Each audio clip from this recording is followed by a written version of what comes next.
is an ongoing debate in Maine about short-term rentals and seasonal homes. Like, how should they be regulated and how are they impacting Maine's housing stock? A recent study from several state government agencies reports Maine has always had a high share of seasonal homes. For example, in 2021, they represented 16% of Maine's total housing stock. Ellsworth is now the hub for this conversation.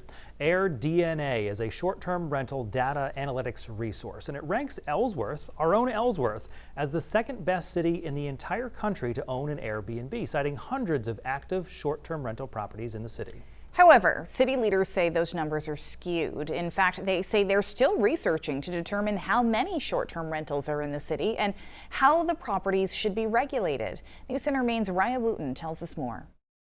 Of course, Acadia National Park is the biggest draw to our area.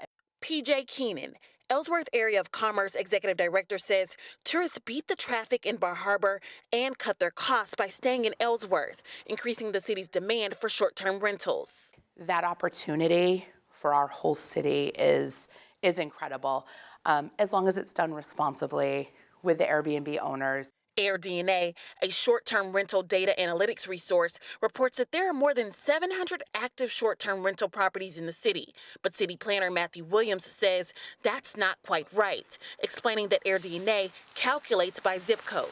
So it includes Mariahville, Trenton, and Lemoyne in those numbers. They're not all in Ellsworth.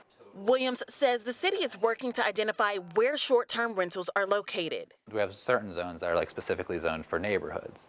And to determine if they're taking up available housing that could be used for permanent residents. It just can disrupt a more quiet family neighborhood setting, and people, understandably, if you have a family, don't really like that. Williams says it's not bad to have Airbnbs, but he stresses that the property locations matter. Amanda Look, who manages short-term rentals at her company Salt Air Properties, begs to differ. The conversation between affordable housing and Airbnb needs to be separated. They're not the same conversation. Look says Airbnb travelers are looking to stay in high-quality homes, ones that wouldn't be affordable for the average family. She says the Airbnb market rarely interferes with available affordable housing. If you were to look at my 80 houses, there might be 5 that would, if they were put on the market today, would sell for less than $400,000.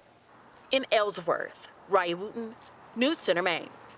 City planner Matthew Williams says there are currently no regulations for short-term rentals in place, but the city may consider restricting Airbnbs to specific zones once they complete their city housing study.